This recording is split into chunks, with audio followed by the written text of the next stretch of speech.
You know the saying, once a Raider, always a Raider. Well, it turns out that in some cases, that phrase runs a lot deeper than just loyalty. It's practically a family inheritance. And this week in Seattle, that tradition was on full display during the Raiders' preseason matchup with the Seahawks. Two young wide receivers, Qadir Ismail and Shedrick Jackson, didn't just suit up in the silver and black. They carried the weight of two legendary NFL bloodlines. Qadir happens to be the nephew of the iconic Rocket Ismail, one of the fastest men ever to grace an NFL field. Shedrick, on the other hand, is the grand-nephew of Bo Jackson, a man who needs no introduction, arguably one of the greatest all-around athletes in sports history. And if you think this was just another routine preseason contest, think again. This was one of those rare summer games where history, nostalgia, and fresh talent collided to give fans something unforgettable. Let's start with Qadir Ismail's night, because while his numbers won't jump off the stat sheet, the way he played said plenty. Early on, Qadir showed the kind of poise and precision you'd expect from someone who's grown up around elite football minds. He pulled in 2 clean catches in the first half, each coming at critical moments. His biggest grab? A clutch reception just before halftime that put the Raiders in position for a potential 55-yard field goal. Even though Daniel Carlson's kick sailed wide, it didn't take away from the fact that Ismail had delivered exactly when his quarterback needed him. Watching him run routes, you could see flashes of that Rocket Ismail explosiveness. Smooth acceleration, sharp breaks, and a knack for getting separation just when it matters most. If this preseason is about proving you belong, Qadir made a solid opening statement. But the real headline grabber of the night was Shedrick Jackson, who decided that this game would be his personal coming-out party. Jackson led the Raiders in receiving with 2 catches for 52 yards, but that stat line doesn't tell the whole story. On his second catch, a beautiful 41-yard touchdown from quarterback Cam Miller, Jackson absolutely embarrassed his defender with a lethal double move. He sold the short route perfectly, got his man to bite hard, and then exploded downfield into open space. Miller read it instantly and launched a perfectly timed ball, hitting Jackson in stride for the score. The crowd reaction was instant. Everyone knew they'd just seen a play that could end up on the highlight reel for weeks. For fans who know their history, the connection was obvious. Shedrick might be making his own name, but the playmaking gene clearly runs deep in the Jackson family. And Jackson wasn't done. With the game tied in the final minute, the Raiders found themselves needing to get into field goal range fast. In a situation where most young receivers might disappear, Jackson became the go-to target. Cam Miller went right back to him, first for a 20-yard strike that moved the chains and immediately put the Raiders near midfield, then for a quick 4-yard catch to stop the clock. Those 2 plays set up another 55-yard field goal attempt for Daniel Carlson.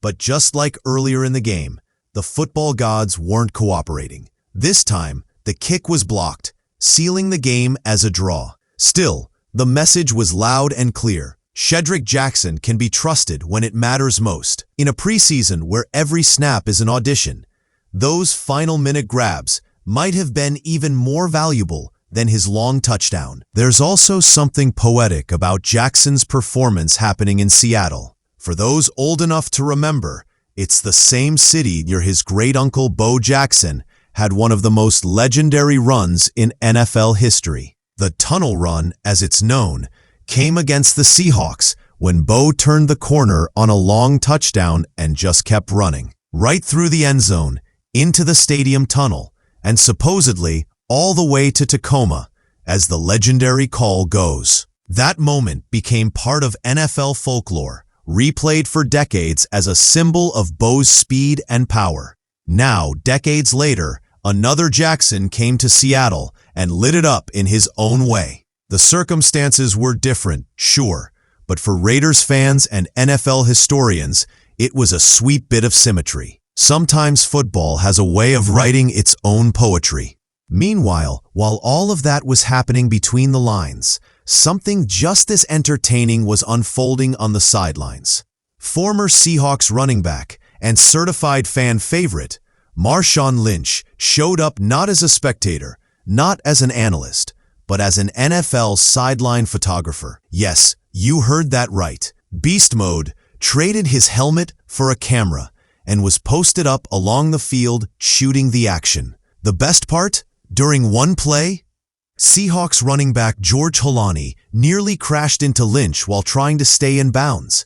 In true Marshawn fashion, he threw out an elbow, not at Holani, but to shield his expensive camera gear. It was a blink and you miss it moment, but classic Lynch, always protecting his assets and always doing things just a little differently than everyone else.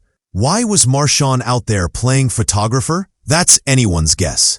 Maybe it's just a new hobby. Maybe it's for a personal project. Or maybe Lynch just wanted a new angle on the game he loves. Whatever the reason, it's part of a growing trend in Seattle sports legends picking up a camera after their playing days. Randy Johnson, the Hall of Fame MLB pitcher, has turned photography into a second career, focusing on wildlife and concerts. Ken Griffey Jr., another Seattle icon, has been spotted working high-profile events like the Masters. Now Lynch adds football photography to the list. If this keeps up, Seattle might need to host a Legends with Lenses event exhibit sometime soon. For longtime fans, seeing Marshawn at a Raiders-Seahawks matchup made perfect sense. He's played for both franchises, and he shares history with coaches and players on each side.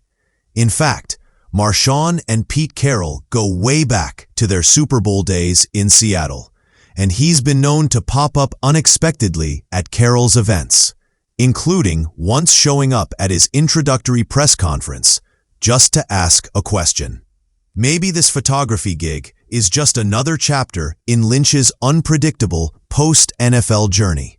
Or maybe it's his way of staying close to the game without having to take any hits. Whatever it is, fans loved it, and it gave this preseason clash an extra dose of personality. Since hanging up the cleats, Marshawn Lynch has built a career as one of the most successful and interesting NFL retirees out there. His investments span from professional sports teams, like the NHL's Seattle Kraken and the USL's Oakland Roots, to industries as varied as cannabis, tech startups, and technologies, and even hologram entertainment. On the media side, he's been a fixture on Amazon's Thursday night football broadcasts, taken acting roles in shows like HBO's Euphoria, and even joined a reality series about celebrities colonizing Mars. And then there's his podcast with California Governor Gavin Newsom, which sounds like a pairing straight out of a late-night sketch, but somehow works. Lynch has turned retirement into a full-contact sport of its own. So in just one preseason game, we saw the perfect mix of football heritage, high-pressure moments, and pure entertainment value. We watched Qadir Ismail carry on the Ismail name with precision and poise. We saw Shedrick Jackson prove that the Jackson family still knows how to steal the spotlight, especially in Seattle. And we got a surprise cameo from Marshawn Lynch, reminding us that the sidelines can be just as unpredictable as the plays on the field. That's what makes preseason football so much fun. It's not just about the scoreboard. It's about the stories that unfold when new faces, old legends, and unexpected moments all collide. Nights like this are why fans tune in, even when the games don't count. Because sometimes the best stories happen before the season even starts. The family legacy angle isn't just a feel-good storyline. It's something that can actually influence locker room culture. For players like Ismail and Jackson,